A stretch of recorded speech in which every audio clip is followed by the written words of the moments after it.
Oh, hello. My name is William T. Elliott, and I'm a Vietnam veteran. I joined the Air Force in the summer of 1972 in the heart of the Vietnam War.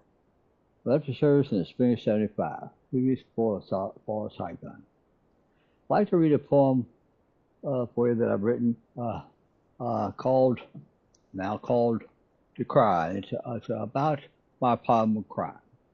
But I'd like to read it for you now. "To Cry," a poem by William T. Elliott.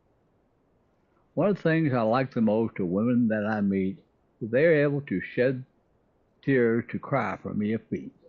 Sometimes when I tell my tale of suffering, war, and pain, their gentle drops of sorrow flow from eyes from love's refrain. Value I each tear they shed, as I did tears of wife, and wish I could prevent their tears I've caused in war and mid-strife. But I guess around these clouds a silver lining lies, 'cause in their tears we know we love, our grief to set aside. The greatest tears I've ever shed, I shed at watched Dad die. The alcohol had claimed his life, and yes, for him I cried. He also was a vet like me and knew the grief of war, but sad to say he could not stop the storm within his scars.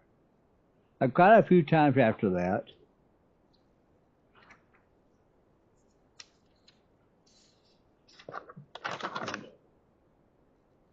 Innocent suffering seen, but mostly war taught me to skip to tears with a soft refrain. But joy it is when women show to me they still can cry, for all is not lost after all, as thought I when men died. I remember a lady well I saw in a waiting room, whose sons had suffered in a crash, one died, the other soon.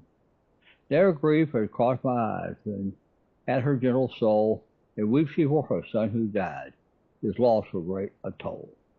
Even so she smiled at me when I told her of my wife, who also suffered much that night and fought that night for life.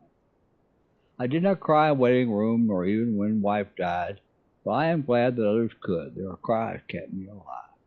So thank you, sweethearts, for your tears, and know that you are seen, a God who stands by me and you, and love's sweet dreams.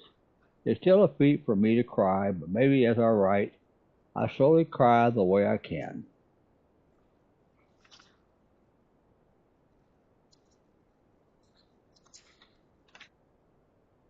God kept for me a light. Amen.